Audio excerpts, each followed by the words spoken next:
Conventional মর্গেজে first time home buyer যারা 3% down দিয়ে এক ফ্যামিলি বাড়ি কিনতে পারেন, 1 family house with 3% down, 2 to 4 family 5% down দিয়ে বাড়ি কিনতে পারেন। এখন যদি ইনভেস্টমেন্ট প্রপার্টি কিনেন তাহলে 1 ফ্যামিলি আপনার হবে 15% ডাউন, আর 2 to 4 family they have to put 25% down. বর্তমানে কি কম ডাউন পেমেন্ট দিয়েও বাড়ি কেনা সম্ভব যদি হয়ে থাকে তাহলে কত শতাংশ অর্থাৎ কত কমে ডাউন পেমেন্ট দিয়ে একজন ক্রেতা বাড়ি কিনতে পারেন? যেন আপনার ক্রেডিট স্কোর থাকে 580 up, then you can buy house with 3.5% down. এটার মধ্যে আপনার ক্লোজিং কস্ট ঢুকাই দিতে পারতেছেন, 1 to 4 ফ্যামিলি আপনি কিনতে পারছেন, ক্লোজিং কস্ট ঢুকাই দিতে পারতেছেন। আপনার কাছে বিস্তারিতভাবে জানতে চাইবো যে প্রথমেই যে প্রশ্নটি আমি করতে চাই যে অনেকেই মনে করে থাকেন যে বাড়ি কিনতে হলে 20% ডাউন পেমেন্ট একেবারে বাধ্যতামূলক বা দিতে হয়। বর্তমানে কি কম ডাউন পেমেন্ট দিয়েও বাড়ি কেনা সম্ভব যদি হয়ে থাকে তাহলে কত শতাংশ অর্থাৎ কত কমে ডাউন পেমেন্ট দিয়ে একজন ক্রেতা বাড়ি কিনতে পারেন? এটি যদি আপনি ব্যাখ্যা করেন তাহলে আমাদের মতো যাদের হাতে ডাউন পেমেন্টের অর্থ নেই তারা বাড়ি কেনার একটি স্বপ্নটি বাস্তবায়িত করতে পারবো। জনাব নাসির লস্কর। থ্যাংক ইউ, অনেক ধন্যবাদ রানা ভাই। রানা ভাই, 20% ডাউন দিয়ে বাড়ি যখন কনভেনশনাল লোনে করা হয় তখন আপনার প্রাইভেট মর্গেজ ইন্স্যুরেন্সটা বাঁচানো যায়, ওটা প্রাইভেট মর্গেজটা দিতে হয় না।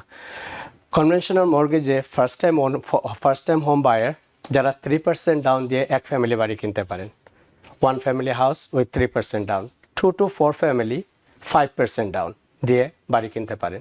এখন যদি ইনভেস্টমেন্ট প্রপার্টি কিনেন তাহলে 1 ফ্যামিলি আপনার হবে 15% ডাউন, আর 2 to 4 family they have to put 25% down.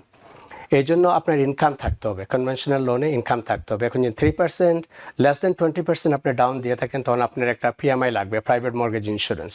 Less than 20% দিলে তখন আপনার এটা প্রাইভেট মর্গেজ ইন্স্যুরেন্স দিতে হবে। তো এইটার জন্য আপনার করতে হবে এই যে 3% দিয়ে আপনি কিনতে পারতেছেন 1 ফ্যামিলি, 2 to 4 ফ্যামিলি 5% ডাউন, আপনার ক্লোজিং কস্টও ঢোকে নিতে পারতেছেন এখানের মধ্যে, উইচ ইজ গ্রেট প্রোগ্রাম। আপনি ভেরি লো ডাউন পেমেন্ট দিয়ে কিনতে পারতেছেন।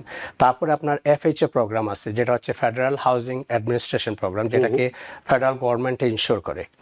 এই প্রোগ্রামটার মধ্যে আপনি যেন আপনার ক্রেডিট স্কোর থাকে 580 up, then you can buy house with 3.5% down. এটার মধ্যে আপনার ক্লোজিং কস্ট ঢুকাই দিতে পারতেছেন, 1 to 4 ফ্যামিলি আপনি কিনতে পারছেন, ক্লোজিং কস্ট ঢুকাই দিতে পারতেছেন। তারপরে আপনি একটা কোয়েকশন মধ্যেখানে জিজ্ঞাসা করছিলেন 2 or 3K যেটা রিনোভেশন লোন, যে বাড়িটার মধ্যে কাজ থাকে, জঙ্গিদের বাড়িটা কিনলেন আপনি ওইটা অনেক কাজ লাগবে।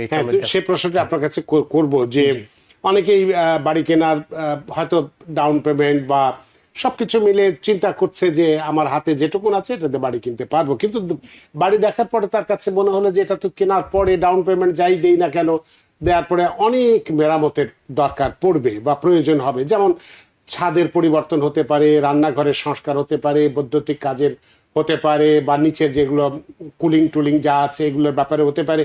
তাহলে কি একই সাথে এই বাড়ি কেনা এবং মেরামত এর খরচ সেটা কি অর্থায়নের কোনো ব্যবস্থা আছে একসাথে দুটোরই?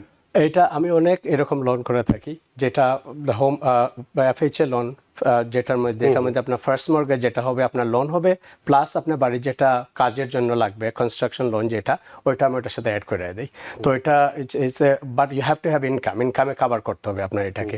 এফএইচএ লোনের রেটগুলো অনেক ভালো হয়, কিন্তু এটার মধ্যে দুইটা জিনিস যেটা ঠিক হয় না, একটা হচ্ছে আপফ্রন্ট মর্গেজ ইন্স্যুরেন্স আর একটা হচ্ছে এমআই মর্গেজ ইন্স্যুরেন্স। এই দুইটা জিনিস আপনার পে করতে হবে।